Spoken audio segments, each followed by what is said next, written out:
Star Wars. Wars in the stars, right? Wrong. Because not every Star Wars movie has wars in the stars, and some wars in the stars are better in one Star Wars movie when compared to the wars in the stars of other Star Wars movies. Are you confused yet? Good. Basically, this is going to be a ranking of the Star Wars movies, but the criteria is simply how good the wars among the stars in that movie are. If a movie has a war happening in the stars, then it's good. If it doesn't have a war happening in the stars, for example, a war that happens on the surface of a planet, then it is bad. And it's not just ranked on the amount of Star Wars, or, the most time spent with wars in the stars, but also the scale of the war and how interesting the war happening in the stars is. You got it? Okay, let's just get into it. What the hell is an aluminum falcon? In last place is Solo, a Star Wars story. But you don't even need to say the Star Wars part, because there's not really any wars in the stars in this one. Like, there's a pretty big war, right, that we see, and there's some other fight scenes, but we don't really even see the stars in space until like an hour in the movie, right? And then, right, the main event, the Kessel Run, I mean, it's technically in space, but it's within this big space storm, so we can't really see the stars. And it's basically just a chase sequence, and really not much of a war, so not much for stars, some wars, and no Star Wars is why this movie is at the bottom of the ranking. Are you wondering if it's gay to have sex with your own clone? In second to last place is Attack of the Clones, which only really has a small battle that takes place in the stars, so it's really a stretch to call this one a war, though the addition of asteroids is nice.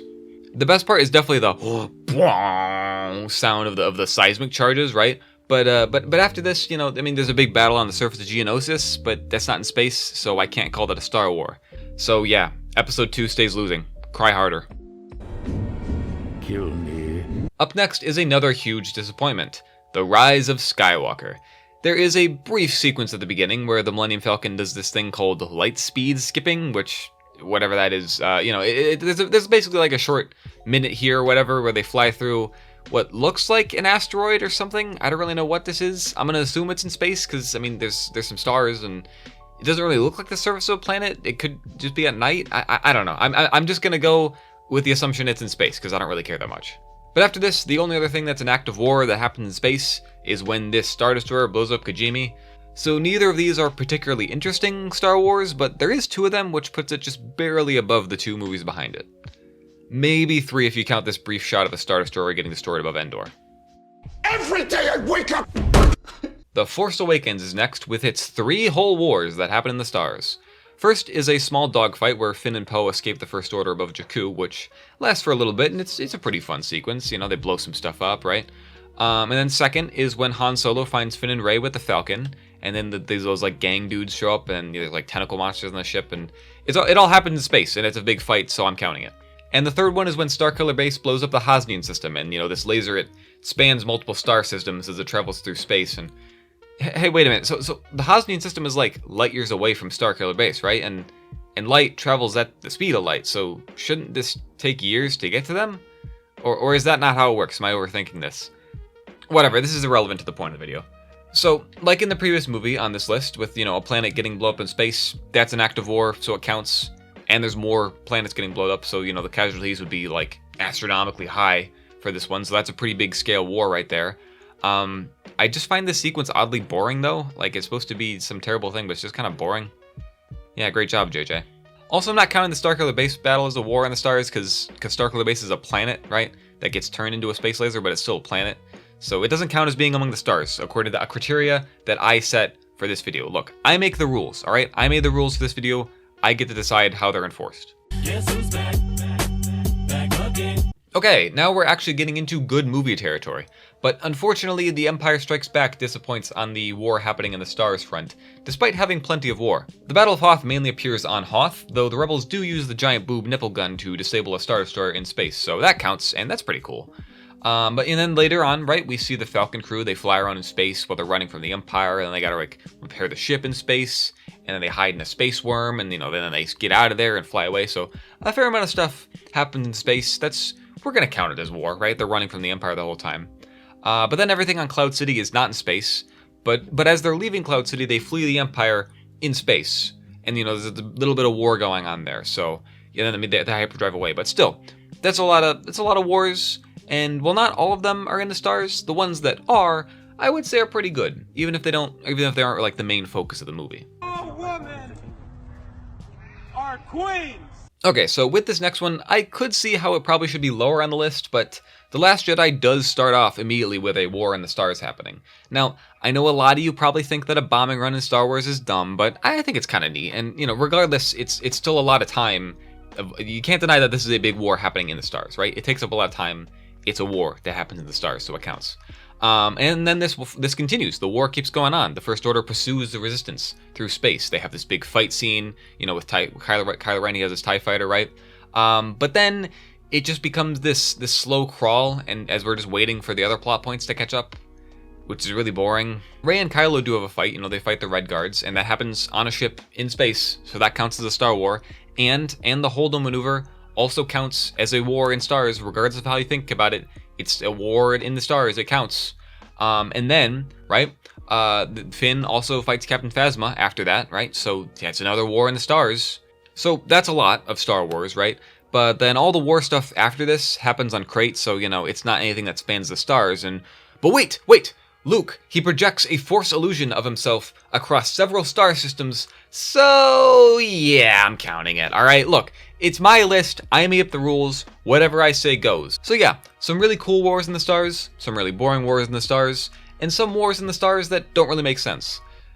Wow, that's actually a really apt way to describe Episode 8. We were on the verge of greatness. We were this close. Up next is Rogue One, a Star Wars story, and this story sure does have some wars, but a lot of them are not in the stars. However, the Death Star does shoot twice in this movie, so both of those count, and I mean, the Death Star is just cool, and it's an iconic part of Star Wars, so of course that's gonna bump this one up on the ranking, because it does war in the stars. That's what the Death Star does. But the main focus here is the big space battle above Scarif. Now that's what I call a Star War. To be fair, this is just a part of the main battle to get the plans on the surface of Scarif, but still, great space battle here. It's got amazing visual effects, tons of ships and lasers and pew pew pew all over, all this stuff going on. You got this big shield gate as the centerpiece to the fight, and that ultimately just gets destroyed when the Hammerhead ship pushes two Star Destroyers together and they go poof. Epic conclusion to the fight, but we're not done yet, right? This amazing meal of a war in the stars has dessert in the Darth Vader hallway scene, right? This takes place on a ship in space, so it counts. And I think most of you will agree that it is pretty awesome. Total fan service moment, but it is a cool war thing happening in the stars. So Rogue One is a pretty great Star Wars story. She's lost the will to live? But as great as the Scarif battle is, I think this next Star War is even more Star Wars. Revenge of the Sith starts off strong by immediately taking us into a war happening in the stars, which is shown to be this massive scale battle taking place above Coruscant, with tons of big ships, little ships, lasers and missiles and stuff, and yeah, this huge battle goes on for like the first 20 minutes or so of this movie, and then we have all the antics of Obi-Wan and Anakin while they're rescuing the Chancellor, that all counts, and then there's a fight with Count Dooku, that all counts, right? All of this, it's in the stars, it's all happening in the stars, it's big war. So this is an incredible Star War right here, and it arguably could be the best one in the whole saga, I think some people would say. But unfortunately, the rest of the wars in this movie are in atmosphere, so they bring this movie down a bit. Like, you can maybe count Order 66 since it spanned multiple planets at once, and some of the Jedi may have been in space at the time, but I think it's stretching it a little bit. So yeah, this movie has an amazing war in the stars, and I gotta respect that. Alright, we have made it to the number 3 spot in this list, and honestly, this next one and the second pick could probably be swapped around, interchangeable, but I'm not really decided, it's kind of up in the air. Now, Return of the Jedi doesn't have any wars in the stars until about an hour and a half in when Akbar says, "It's a trap!" But once he does, it starts one of the most iconic Star Wars in all of Star Wars. See, before you started watching this video, that last sentence would have probably confused you, but since you're this far in now, it just makes sense. Anyway, like the video and subscribe. Okay, so the Battle of Endor, I'm just counting the space part here, has a ton of ships, the whole Rebel Alliance facing down the Empire with their second Death Star, which is it's just the epitome of Star Wars, isn't it, right? It's this big space station, it's used for wars, it's in the stars, and also, while this huge space battle is going on, there's a fight inside the Death Star 2 as Luke and Vader fight in an epic duel for the fate of the galaxy. It feels a bit redundant to say at this point, but the whole fight takes place in space, so it's a Star War, right? So overall, I would say the space conflict in this movie is better than the last one, especially because I think the end of it is more important and impactful. But the last two have just a bit more stars to their wars. In the number 2 spot, we have the Phantom Menace. I wouldn't be surprised if you also didn't expect this one to be so high in the ranking, but I think there's a good reason for it being here. Though, as I already said, this could be swapped with Return of the Jedi for this spot.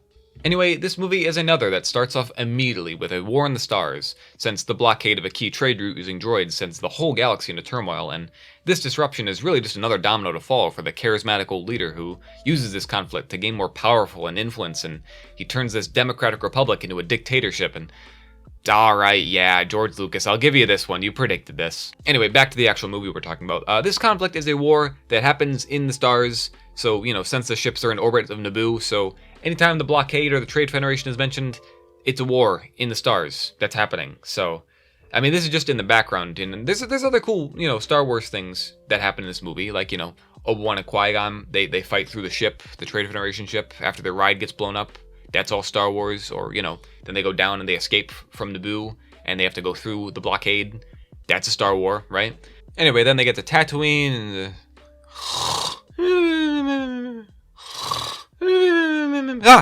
sorry. Hey, look at that. They're talking about the blockade again. So, that counts. That's a Star War. And, I'm just so sleepy.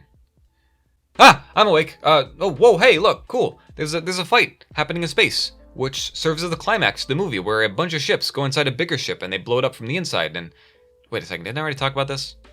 Alright, sorry, I can't even keep my disdain for this movie out of my silly little video here, but it gets the number 2 spot because it's number 2. Get it? It's poop. It's bad. But there are a lot of wars in the stars in this one, and they're pretty big and important, so they count. Alright, we've reached the number 1 spot on this list, and you've probably already figured out which one it is, and you may say this is my personal bias coming through since, this is my favorite movie, but I do have good reasons for this one being the most Star Wars. Besides the fact that, it's the first one and it was originally called just Star Wars. So first of all, this one is another that just starts off with a war already happening in the stars. So amazing start already, and it's not just that there's ships shooting at each other, but there's a fight on the ship in space, right? And then, for the rest of the movie, well, I mean, besides a few small engagements on Tatooine, every other war happens in the stars. Like, we have the destruction of Alderaan, that's a huge act of war that happens in the stars. And then our main guys show up on the Death Star, and we have a ton of fights here, all of that is in the stars. And we also have a lightsaber fight here, again, in the stars. And then as they escape the Death Star, they fight a bunch of TIE fighters in space. So yeah, there are already a ton of Star Wars in this, and then we go to the epic conclusion with the Battle of Yavin, one of the most important and impactful wars in all of Star Wars, and it's all in space. And it just makes for an epic conclusion to this amazing movie. Okay, fine, my bias is showing a little bit here, but still, this is the Star Wars movie with the most definitive wars in the stars, and it doesn't need to have any major wars that aren't in the stars, so that's why it's number 1 on this ranking. Okay, that is my ranking of the Star Wars movies, based on a completely arbitrary metric. I had a lot of fun with this, so I hope you did too. I put way too much effort into this April Fool's video.